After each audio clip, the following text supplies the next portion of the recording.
அண்ணா சீமான் அண்ணன் அவர்கள் அந்த சென்னை புத்தக ஃபேர் அங்கே போயிட்டு ஒரு புத்தக வெளியீட்டு விழாவில் சில கருத்துக்களை வச்சு பேசியிருக்காங்க. அதன் பிறகு பத்திரிகையாளர் சந்திப்பிலேயே சில கருத்துக்களை பேசியிருக்காங்க. பெரியார் அவர்கள் அது போல் சொல்லவே இல்லையா? இது நான் சாயந்தரம் பேசுகிறேங்கண்ணா. பெரியார் எங்கே சொன்னார், எந்த புத்தகத்தில் சொன்னார், அதற்கான எவிடன்ஸ் எல்லாம் நான் கொடுக்குறேன். சீமானண்ணன் நான் சப்போர்ட் பண்ணி எவிடன்ஸ் நான் கொடுக்குறேன். அதை பொதுவெளியிலே பேச வேண்டிய அவசியம் இல்லைங்கிறது என்னுடைய கருத்துங்கண்ணா. ஏன்னா பெரியார் பேசி எத்தனையோ புத்தகங்கள் இன்றைக்கி அழிச்சிட்டாங்க. ஏன்னா அந்தளவு பெரியார் அவர்கள் பேசியிருக்காங்க.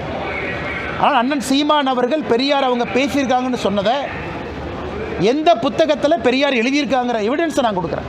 அதனால் சீமான் அண்ணன் அதை யாராச்சும் போலீஸ்காரங்க வீட்டுக்கு வந்தாங்கன்னா அந்த புத்தகத்தையும் காப்பியும் கொடுத்தா போதும், வேறு எதுவும் வேண்டாம். ஆனால் பொதுவெளியிலே அதை பற்றி நான் பேச விரும்பவில்லை. காரணம், பெண்கள் பார்க்குறாங்க, குழந்தைகள் பார்க்குறாங்க. பெரியார் அவர்கள் ஒரு காலத்தில் பேசினதெல்லாம் இன்றைக்கி நம்ம பேச ஆரம்பித்தோம்னா மக்களுக்கு அருவருப்பு வந்துடும். அதை போன்று சில வார்த்தைகள் அதில் இருக்குது.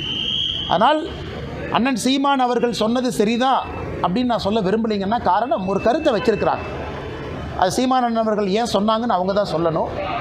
அதனால் என்னை பொறுத்தவரை பெரியார் அவர்கள் பேசியிருக்கிறாங்களான்னு நீங்கள் கேட்டிங்கன்னா அது போன்று பேசி இருக்கின்றார், அதற்கான ஆதாரத்தை நான் தர தயார் என்பதை பத்திரிகையாளர் சந்திப்பில் நான் சொல்கிறேன்.